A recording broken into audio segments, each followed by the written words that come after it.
The name Jack Johnson may not seem familiar to many of you, but in the late 19th and early 20th century, that name was associated with glory and with controversy.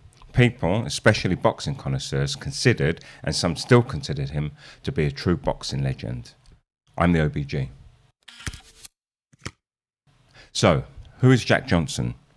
Jack Johnson was born on the 31st of March 1878 in Galveston, Texas, to former slaves Tina and Henry Johnson. Jack Johnson is considered to be the first African American to win the World Heavyweight Boxing Championship title in what history and Hollywood movies often paint as idyllic, a segregated America. Nothing much has changed for many people. But I digress. He had his first professional match at the age of 20 to an opponent named Charlie Brooks. He knocked him out in the second round and won the match. After that, he continued fighting different opponents, gaining experience and perfecting his boxing skills. According to a statement that reportedly Jack Johnson gave himself, he acquired most of his boxing skills while in jail with boxer Joe Choyonsky. Both were jailed for fighting for a prize, which was at the time illegal in Texas.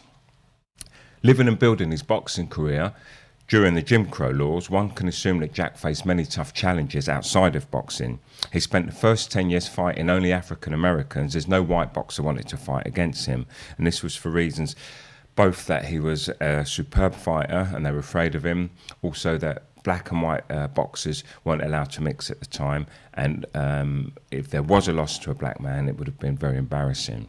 So striving to win the World Heavyweight Championship, Johnson attempted to challenge James J. Jeffries, the champion at the time, but was rejected. However, hard work, dedication and patience usually tend to get a person to their goal, as is evident here. Johnson finally won the title on December the 26th, 1908, opposing Tommy Burns, a tough Australian champion, at the Sydney Stadium.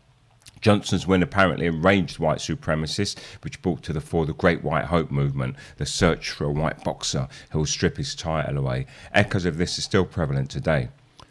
Many did try to beat him, but without success. This furthermore angered the white community, reportedly forcing James J. Jeffries to step out of his retirement and beat Jack Johnson in the ring.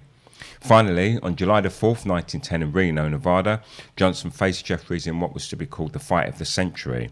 According to many spectators, Johnson maintained dominance throughout the entire fight and then beat him in the 15th round and successfully defended his championship title. And remember, those were the days when fights were brutal and fought over 20, 30 or more rounds, usually until one man was beaten into submission, and a long time before the health and safety rules regarded the safety of boxers at the standards that we see today. Johnson's boxing success turned him into a popular athlete at the time, almost always in the public's eye. If his success as a heavyweight boxer wasn't causing waves amongst the masses, or the whites, then his extravagant private life, including 3 marriages to 3 different white women, certainly was.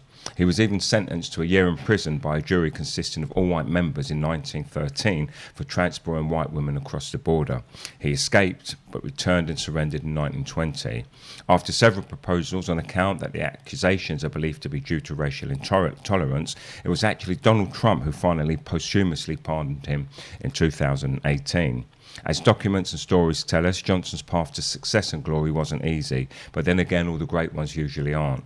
Recognised as many as the first African American to win a World Heavyweight Champion title, successfully defending his title for 7 years and entering the International Boxing Hall of Fame in the 90s, Jack Johnson sure fought his way into boxing history. I'm the OBG. OBG.